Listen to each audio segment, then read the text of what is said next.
For years then, we haven't even copyrighted our material. We allow people to copy it, to give it away. That's what we want. Talking about star formation, this is the one thing that I would harp on over and over and over if I was an evolutionist and say, you creationists are idiots. Look at all this evidence. Sounds like good advice, Eric. Let's talk about star formation. I love you more than the sun and the stars that I taught how to shine. You are mine. And Welcome to Paulogia, where a former Christian takes a look at the claims of Christians. People will say, well, we've looked through telescopes and things, and you can see stars forming out there. We got a question here from Cheryl. Cheryl said, I heard that no one has ever discovered a star being born, but this link points to a video showing stars being born, Paul. So what do you have to say to that then? This is where creationism is going down, guys. We're going down fast. Wow. What's so important about star formation that it has the potential, even sarcastically, to bring down the young Earth creation worldview? If you read the Bible, it tells us that the stars were formed in the beginning on day 4. Oh, I get it. Since Eric believes that the Bible says that stars were formed in the 24 hours on day 4 of creation week, then if new stars were forming today, that would definitely contradict his interpretation. Gotcha. Eric then goes on an extended demonstration of his ability to hit the divide button on a calculator. Here are the highlights. Before the show, David and I sat down and did a couple calculations to see how fast stars would have to form. Wow. Yeah. David, do you remember? Too many numbers. Too many numbers. But you're going to run it down for us. Check really this quickly. out. You take 76 trillion divided by 13.4 billion years. That means that you have 5,232,880,597,015 stars forming every single year. Stars forming every single day. Stars forming an hour. Stars forming in a minute. Or 165,648 stars forming every single second for 13.4 billion years straight. That's a lot. That rabbit trail is entirely irrelevant, because you already acknowledge that scientists say they do see stars forming regularly. Well, a lot of people tell us that, you can see that stars form regularly. And they'll even point to different nebula, and they'll say, oh, we've seen stars form in these nebula. Perhaps this would be a good time to hear how scientists explain star formation. Stars start out in giant clouds of dust called nebula. Gravity collects the star in the first place, then wants to crush it. Gravity never gives up. And gravity forces the dust to bunch together. As more and more dust bunches up, gravity gets stronger, and it starts to get hot and becomes a protostar. Once the center gets hot enough, nuclear fusion will begin, and the young star is born. How long does it take to make those stars, do you think, Paul, in the star factory? I would think they're quite fast. Well, in order to answer that question, I had to go elsewhere. I had to look in a high school physics textbook. You have the entire internet. You have universities. You have the entirety of primary source peer-reviewed scientific research at your fingertips. And you went to a high school physics textbook? What is it with creationists and grade school textbooks? How long does it take to form a star would be the question. That's the question. And the high school textbook came up with an answer that it could be anywhere between about 500,000 years and a couple of billion years. Okay. Now, in our relationship of time, in our finite little world here, they would tell us that the stars take millions of years to completely form, and that's something that we could never even see if we tried. This is something that would take millions of years to actually be able to document. So you're never going to see that happening. So when it says they witnessed it happen? Well, the shortest it could be, according to that textbook, was 500,000 years. This is a tricky one. Human lifespan is less than 100 years, but we want to learn about a process we suspect may take a minimum of 5,000 times longer than our lifespan. For the sake of illustration, let's consider 2 mayflies who have a lifespan of only 24 hours.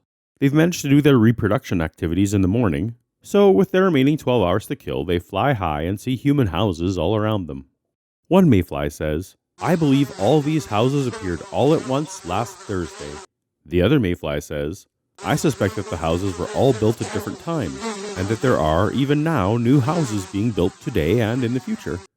Don't be ridiculous, scoffed the first. No mayfly has ever seen a house being built. So have they been witnessing this for 500,000 years? Yeah, I think no. not. Let's go back to our 2 mayflies, still trapped in a universe where they will simply never live long enough to witness a single house being built from beginning to end. But the second mayfly's idea was that there are many houses being built all the time. If that were true, what could the mayflies observe in their single-day lives? Well, they might be able to observe different houses in different stages of construction. That's not as good as sitting and watching one house being built beginning to end, but it would be consistent with the idea, and even inconsistent with the idea that all the houses popped up at exactly the same time. So the mayflies observe an empty lot. An empty lot is not the house, says the first. they observe a basement-shaped hole in the ground. That's just a hole in the ground. That one's just sticks. That one's a house without windows, and so on. So what are they actually seeing? They are seeing a picture which they are interpreting as being a snapshot of that 500,000 year process. In other words, they've got a theory which says this process happens. We expect to see these stars forming in these clouds of dust because this fits with our theory. And because it fits with our theory, therefore we will interpret this picture in that way. They then offer that picture, which they have interpreted because of their theory, and they offer the picture as evidence. I hope you followed that. Basically, it's a circular argument. No, it's not. If examining evidence leads the police to a conclusion that a suspect should be arrested, it's not circular to present that evidence to support this conclusion in court. But that's not even the case here. The nebular hypothesis, which is the foundation for the solar nebular model, was first developed in 1755 by German philosopher Immanuel Kant, who just happened to be an outspoken self-professed Christian, so hatred of God was likely not his motive in doing so. This was decades before the invention of practical photography, so it's impossible that the idea was derived from photographs, as Mr. Taylor suggests here. Like any good scientific hypothesis, the nebular hypothesis made predictions of what future discoveries would look like if the hypothesis is true. In the 260 years since then, astronomical observations have been made that were predicted by the model, and are thereby evidence lending support to the hypothesis. The photo Eric and Paul are describing was taken in 2010. The fact that it is consistent with the hypothesis doesn't make it circular. This 2010 photo, and even the ability to view the portion of space it records, was clearly not available in 1755. The ability to predict future data is the sole most important criteria for the evaluation of any scientific hypothesis. That you don't understand this, or that you misrepresent this, is disturbing. And it can't be offered as evidence if you've got an alternative explanation. What? You're telling me that all evidence for every idea becomes invalid the second that someone is creative enough to come up with another explanation? If I loudly proclaim that these clouds in the cosmos are really the farts of space dragons with diamonds to hide the smell, then all photos of nebula become scientifically useless? Our alternative explanation is that God made a cloud of gas with objects that shine within it. Yes. Saying God did it is no more relevant than my idea about space dragon farts. Immanuel Kant, who came up with the original idea, was trying to explain how God did it. Who did it does not in any way answer the question of how it was done. They literally teach that these gas clouds condense into stars. That's right. Which goes against Boyle's law, but hey, who cares? They're scientists making up their own theories. We can make up whatever we want, as long as evolution is true. Whoa, hold your horses there, Cowboy Eric.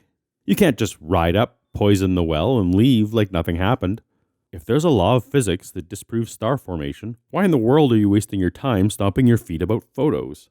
This sounded worth investigation, so I searched high and low for more about this Boyle's law claim in relation to star formation. And wouldn't you know, the only reference to it anywhere is from Eric's father, Kent Hovind.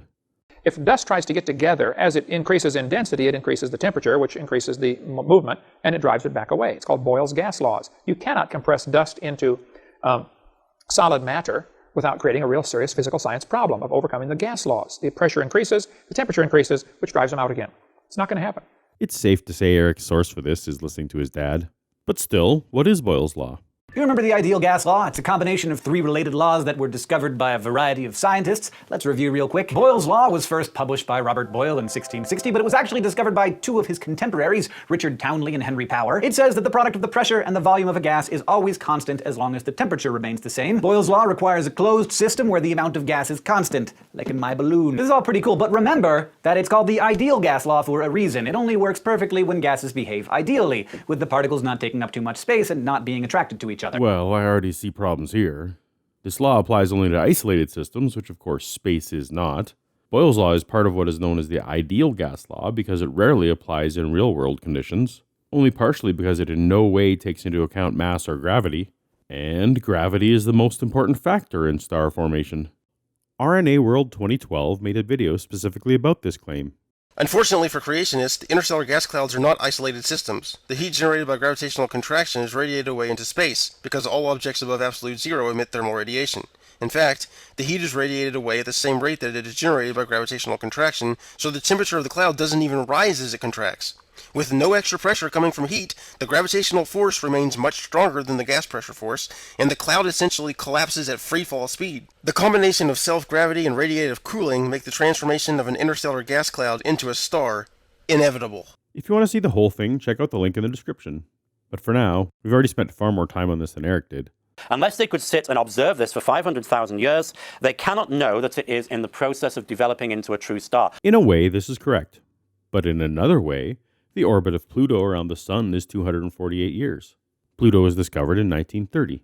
By Mr. Taylor's reasoning, we can't actually know that Pluto is orbiting until the year 2178.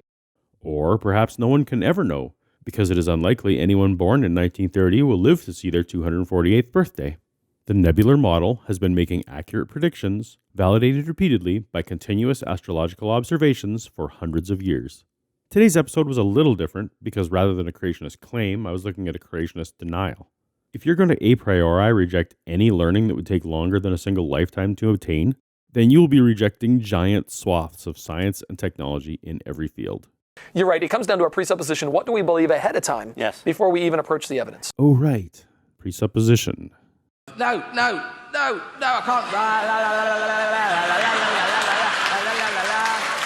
can't. We barely scratched the surface of stellar formation, so I'd encourage you to investigate further if this discussion has piqued your interest. But in the meantime, if you'd like to be notified when there are new Paulogia videos, please tap the subscribe button. And find me on Twitter or Facebook as Paulogia0, where I share between video news and thoughts. As always, thanks for watching. Later.